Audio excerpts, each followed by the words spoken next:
Hello, welcome to the channel. We're going to talk about forensics in the next few videos, specifically the most important terms in forensics. I like to call this a forensic master list of the 25 most important forensic concepts, vocabulary terms, whatever you want to call it. And you'll see how it applies to the real world of true crime and specific examples where these vocabulary words have been, or concepts have been applied. So stay tuned. I like to think of this set of 5 definitions as the foundations of crime scene investigation. So the first term we're going to go over is chain of custody. I like to define this as the official record showing who collected, who transferred, and analyzed the evidence at a scene. If broken, the evidence may be ruled inadmissible in a court of law. So a real-life example of this would be actually the O.J. Simpson trial in 1995. The defense questioned how blood evidence was stored and handled, and they argued that possible contamination due to a sloppy chain of custody made the blood evidence inadmissible. You can imagine, the big impact that had on the case, and ultimately the conviction or non-conviction in the O.J. Simpson case. So I believe in that case they did not wear gloves when collecting the blood sample, and you could see the problem that created in that trial. Okay, the next term we're going to go over is what's referred to as trace evidence. I like to define this as small, often microscopic materials such as fibers, hair, or soil that can help link suspects and victims together. A real-life example of this is actually the Ted Bundy murders. In this case, fibers from Bundy's car actually matched fibers found on the victim's clothing, and this helped to confirm his connection with the crime. I remember as a kid watching a lot of forensic files, and they would often link suspects to crimes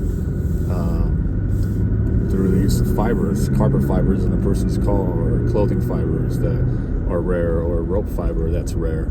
And I just always found that very interesting. The third concept or vocab term I would like to go over is Locard's exchange principle. This one is probably a lesser known term, but if you study forensics, you're familiar with it. The definition would be the idea that every contact leaves a trace. So when two objects come into contact, they exchange material. It can be microscopic, but the idea is that there's going to be some form of material or trace that shows that there was a connection at some point. So let's get into the real life example. The 1979 to 81 Atlanta child murders. Wayne Williams was convicted largely because carpet fibers from his home and car were found on victims. This proved Locard's principle in action. So again, fibers linking suspects to murders, which is why forensics is so important. But in this case, that was what the connection was. The exchange is the fibers. So these concepts will build on themselves, and a lot of times you'll see crossover with the different concepts or the different forms of forensic analysis or evidence. So just something to keep in mind. All right, so now we get to number 4 on our foundations of crime scene investigation. Number 4 is going to be crime scene reconstruction. Pretty interesting, right? So I would say the definition is the process of piecing together evidence, witness statements, and patterns to help understand a sequence of events. So you're basically with all the facts of the crime that you are aware of, you try to reconstruct a logical sequence of events. A real life example of this would be actually in 1996, the well-known JonBenet Ramsey case. And investigators attempted to reconstruct how the break-in into the house, how the break-in and murder occurred, but conflicting evidence made the reconstruction controversial. So it helped in some ways, but it wasn't able to paint the full picture. But they were still able to. It's still a good example of how they tried to use it in that case. And if you study true crime, you know the JonBenet Ramsey case is a widely known and studied case. I think one of the most studied cases out there. But crime scene reconstruction is an important concept to understand in forensics. And you have to be kind of careful with the conclusions you draw from it. But it does help if used the right way and in the right context. Okay, number 5 on our foundations list is going to be physical evidence.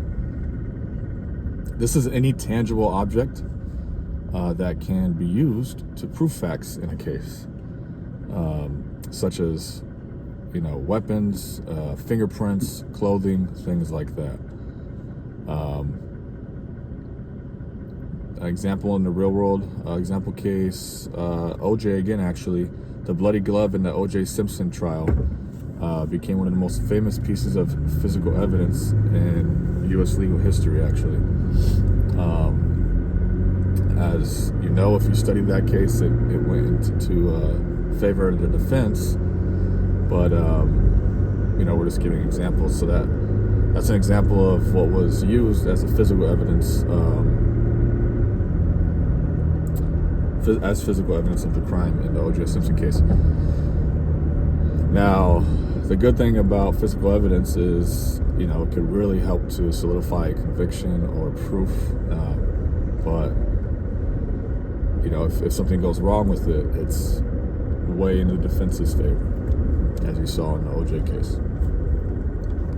All right, so that wraps up our first 5. If you have any thoughts on any of the topics or real life examples that we talked about, please comment below. And if there's other definitions that you think are, or concepts that are important to the first 5 we talked about, please let me know. Thank you.